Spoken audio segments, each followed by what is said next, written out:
UP की योगी सरकार अब राज्य के भूमाफियाओं पर नकेल कसेगी। राज्य सरकार ने इसके लिए एक टास्क फोर्स बनाने का ऐलान किया है। सूत्रों के मुताबिक सीएम योगी खुद एंटी टास्क फोर्स की निगरानी करेंगे। शासन स्तर पर इसका प्रारूप तैयार हो रहा है। ये 4 स्तरीय होगा।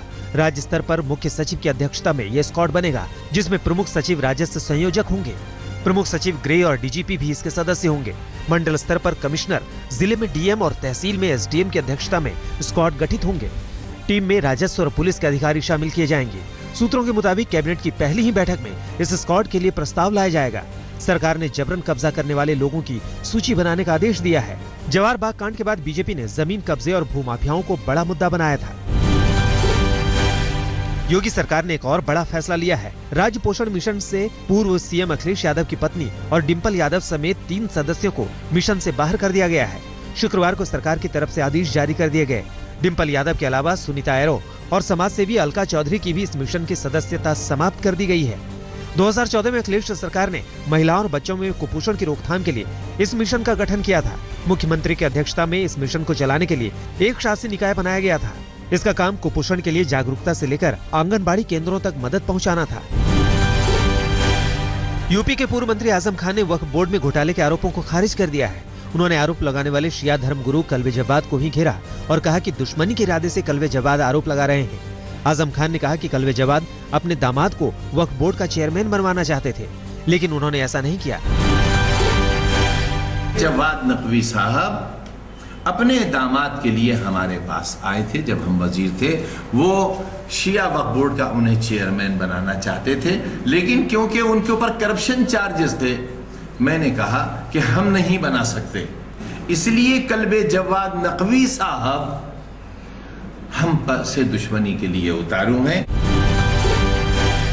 शिया गुरु कल्बे जवाद ने वक्फ बोर्ड की जमीन में करोड़ों की हेराफेरी का आरोप लगाया था। उन्होंने इसका ठीकरा पूर्व अल्पसंख्यक मामलों के मंत्री आजम खान पर फोड़ा था। कल्बे जवाद ने दस्तावेज पेश करने का दावा करते हुए कहा था कि सिर्फ सहारनपुर में ही 400 करोड़ रुपए के घोटाले हुए। गुजरात में गोहत्या के खिलाफ सख्त कानून बनाए गए हैं। गोहत्या के मामले में दोषी को उम्र कैद तक की सजा का प्रावधान है। इतना ही नहीं, इस मामले को गैर जमानती बनाया गया है। गोमांस के साथ पकड़े जाने पर जमानत नहीं मिलेगी और गोमांस ले जाने वाले वाहन को जब्त कर लिया जाएगा। गुजरात विधानसभा ने इस कानून पर मुहर लगा दी है।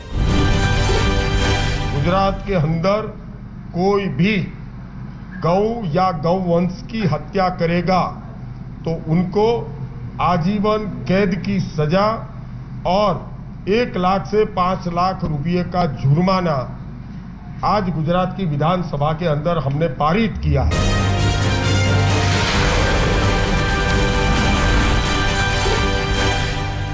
यूपी की कामयाबी ने बीजेपी की मोदी पर निर्भरता बढ़ा दी है। खबर है कि दिल्ली नगर निगम चुनाव में पीएम मोदी धुआंधार प्रचार कर सकते हैं। बीजेपी दिल्ली के चारों कोनों में पीएम मोदी की 4 रैलियां कराने की तैयारी में है।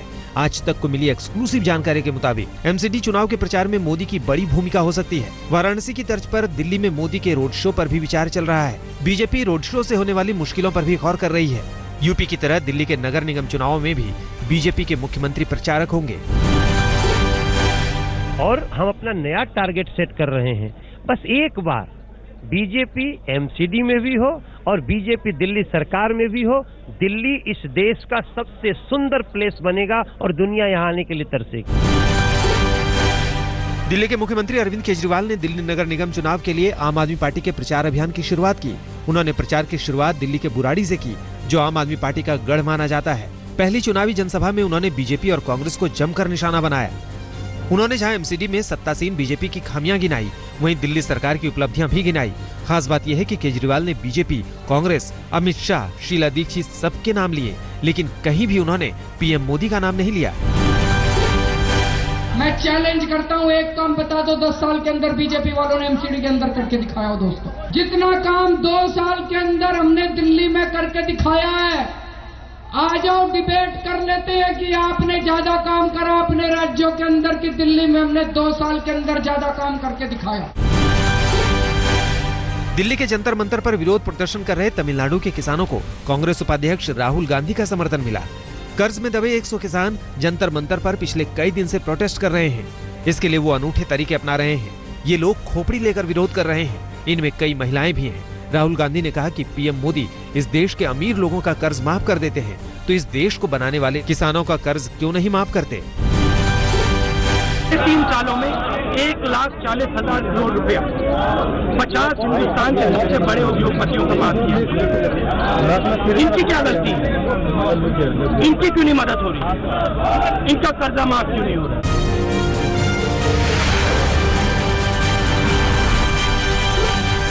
नए वित्त वर्ष में सरकारी तेल कंपनियां आम आदमी के लिए राहत लेकर आई है। पेट्रोल और डीजल के दाम में कटौती की गई है। पेट्रोल प्रति लीटर 3 रुपए 77 पैसे सस्ता हो गया है, तो डीजल की कीमत प्रति लीटर 2 रुपए 91 पैसे कम हो गई है। इसमें राज्य लेवी शामिल नहीं है। स्थानीय लेवी को शामिल करने पर कटौती अधिक होगी। बम्पर कटौती के बाद दिल्ली में पेट्रोल की कीमत 66 रुपए 29 पैसे हो गई है। वहीं डीजल के दाम 55 रुपए 61 पैसे हो गया है। मुंबई में पेट्रोल की कीमत घटकर 72 रुपए 66 पैसे, जबकि डीजल के दाम 61 रुपए 27 पैसे प्रति लीटर के हिसाब से मिलेगा। सुप्रीम कोर्ट ने राम मंदिर विवाद पर जल्द सुनवाई से इनकार कर दिया। बीजेपी नेता सुब्रमण्यम स्वामी ने इस मामले में जल्द सुनवाई की अर्जी लगाई थी, जिसे कोर्ट ने खारिज कर दिया। कोर्ट ने स्वामी को फटकार लगाते हुए कहा कि आप पक्षकार नहीं हैं, फिर क्यों चाहते हैं जल्द सुनवाई। स्वामी ने मौलिक अधिकार का हवाला दिया और कहा कि हिंदू होने के नाते जल्द राम जन्म मंदिर में पूजा करना चाहता हूँ। स्वामी ने सुप्रीम कोर्ट की टिप्पणी को लटकाने वालों की जीत बताया। इससे पहले राम जन्मभूमि बाबरी मस्जिद विवाद के पैरोकार इकबाल अंसारी ने भी इस मामले में सुब्रमण्यम स्वामी की भूमिका पर सवाल उठाया था।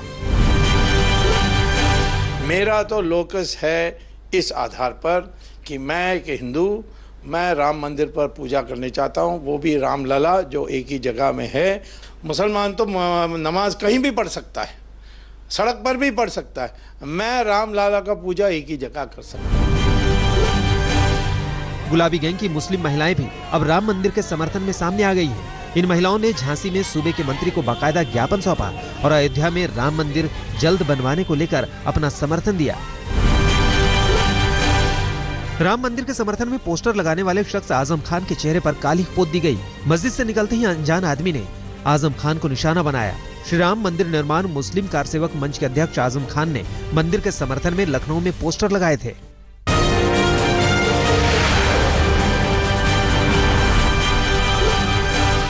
आज से नए वित्त वर्ष की शुरुआत होते ही कई बदलाव देखने को मिलेंगे। सबसे पहले पीपीएफ में ब्याज दर में कमी आएगी, तो एसबीआई मिनिमम बैलेंस फार्मूले को लागू करने जा रही है। आज से पुराने नोटों का डिपॉजिट पूरी तरह से बंद हो जाएगा। अब आरबीआई भी पुराने नोट नहीं लेगा। आज से सिगरेट, तंबाकू, गुटखा के साथ साथ पेपर वाली बीड़ी भी महंगी हो जाएगी।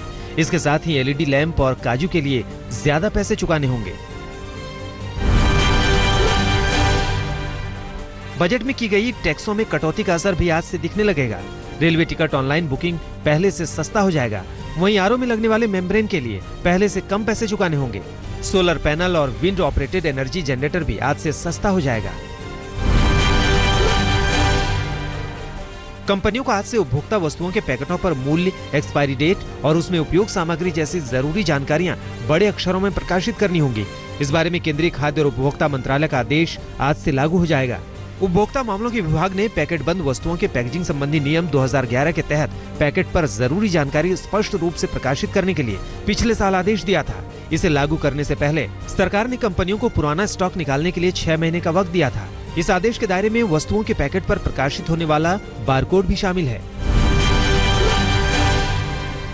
रिलायंस जियो ने प्राइम सब्सक्रिप्शन लेने की आखिरी तारीख को 15 दिन के लिए और बढ़ा दिया है। 31 मार्च की डेडलाइन से परेशान यूजर्स अब 15 अप्रैल तक जियो प्राइम सब्सक्रिप्शन ले सकेंगे।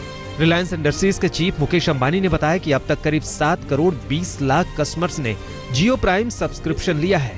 अंबानी ने नए समर सरप्राइज ऑफर का भी ऐलान किया। इसमें सभी जियो प्राइम यूजर्स जुलाई तक फ्री सर्विस का फायदा उठा सकेंगे।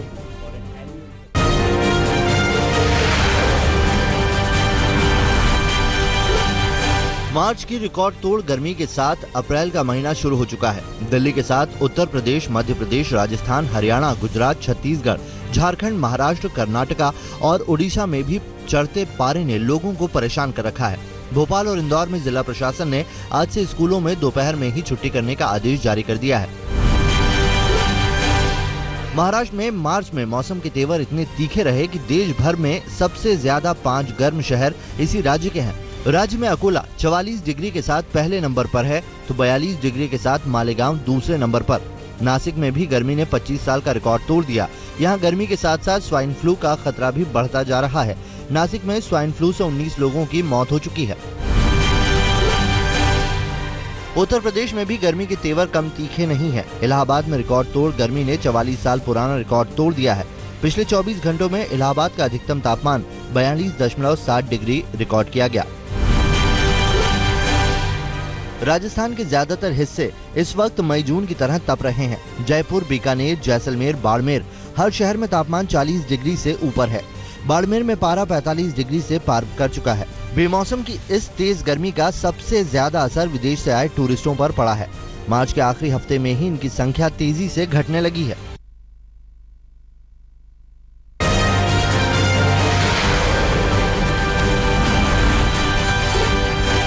रियो ओलंपिक की silver medallist PV Sindhu Indian Open Super Series के सेमीफाइनल में पहुंच गई हैं। क्वार्टर फाइनल के रोमांचक मुकाबले में सिंधु ने साइना नेहवाल को 21-16, 22-20 से मात दी। सेमीफाइनल में सिंधु का मुकाबला कोरिया की दूसरी वरीयता प्राप्त सुंग जी ह्यून से होगा। IPL 10 शुरू होने से पहले रॉयल चैलेंजर्स बेंगलोर को एक और झटका लगा है। बल्लेबाज लोकेश राहुल कंधे की चोट की वजह से IPL में नहीं खेल पाएंगे। वहीं विराट कोहली के खेलने पर भी सस्पेंस बना हुआ है। IPL के शुरुआती मैचों में कोहली की जगह डिविलियर्स कप्तानी करेंगे। ऑफ स्पिनर रविचंद्रन अश्विन इस बार IPL में नहीं दिखेंगे। हर्निया के चलते Ashwin Pune rising super giants के लिए नहीं खेल पाएंगे। कंधे की चोट के चलते मुरली विजय भी किंग्स 11 पंजाब के लिए नहीं खेल पाएंगे। वहीं कोलकाता नाइट राइडर्स के उमेश यादव भी IPL के कुछ मैचों से नदारद होंगे।